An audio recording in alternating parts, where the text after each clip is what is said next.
Welcome back to Dixon Does It. I thought I had all the electrical done, and then I flipped the one breaker, everything comes on. Flip another breaker, pop. So something's touching.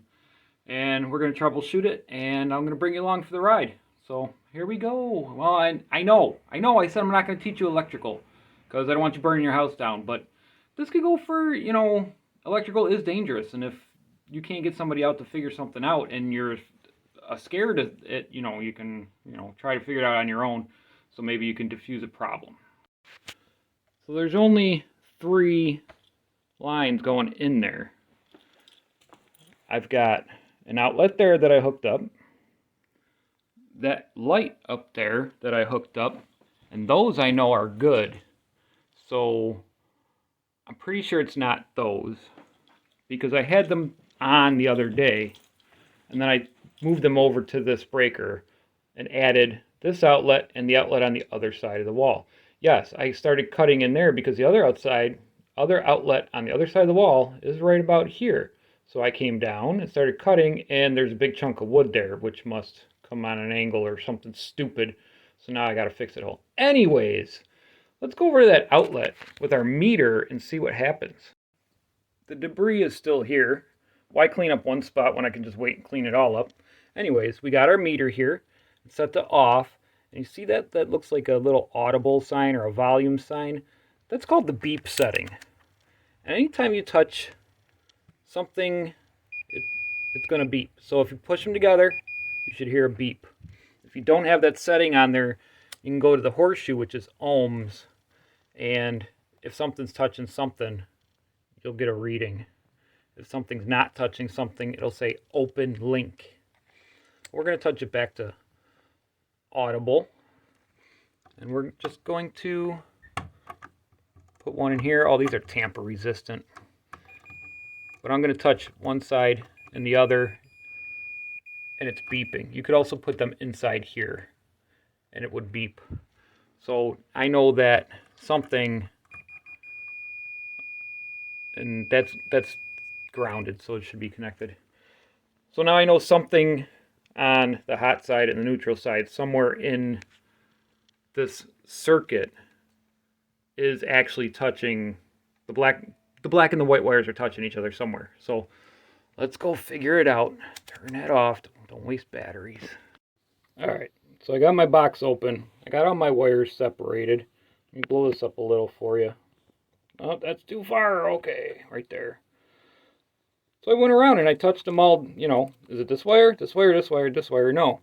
And then I found that this neutral and that, those aren't even the same wire. So how are they connected? The ground.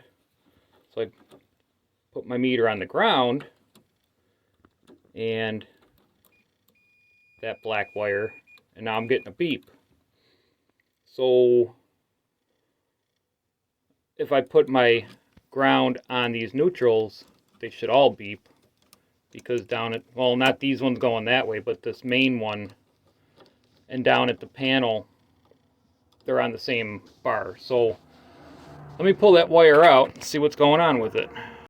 Okay, so what I thought it was going to be was that one going that way. That's the 2 outlets that we ran, but this one right here, if we can get, yep, it's beeping.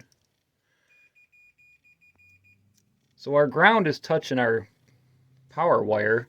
If I follow this back, that is here. Let's go see what it is. I'm gonna go across here. Did we staple it too hard? No, we didn't staple it too hard. Did we staple it too hard down there?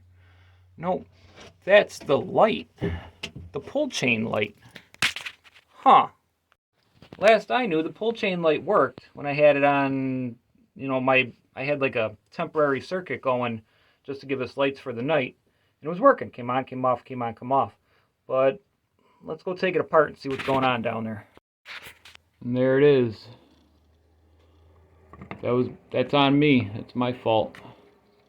I threaded in, got to get your ground on there because this has a plug.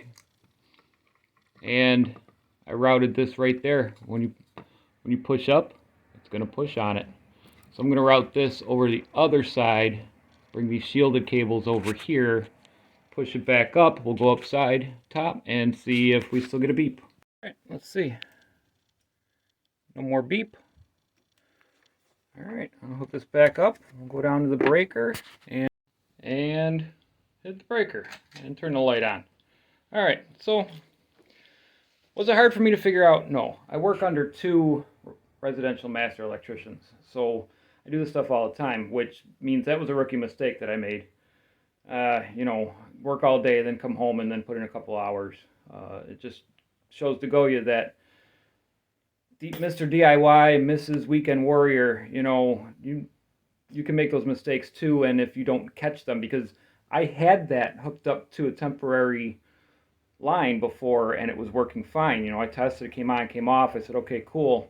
And then all of a sudden it's not working. So if that would have worked one more time, didn't blow, and the next thing I know, I put all that insulation in there, seal up the ceiling, and then everything starts popping. Now I got to go dig through all that stuff. So that would have been hours and hours of wasted time, and it just would have stunk. So be careful with what you do. If you know you haven't done it before, you want it done professionally, and if they screw it up, they have to go fix it. If they're a reputable company, they'll come back and fix it. So, you know, it might be worth your while and your money and your time and effort.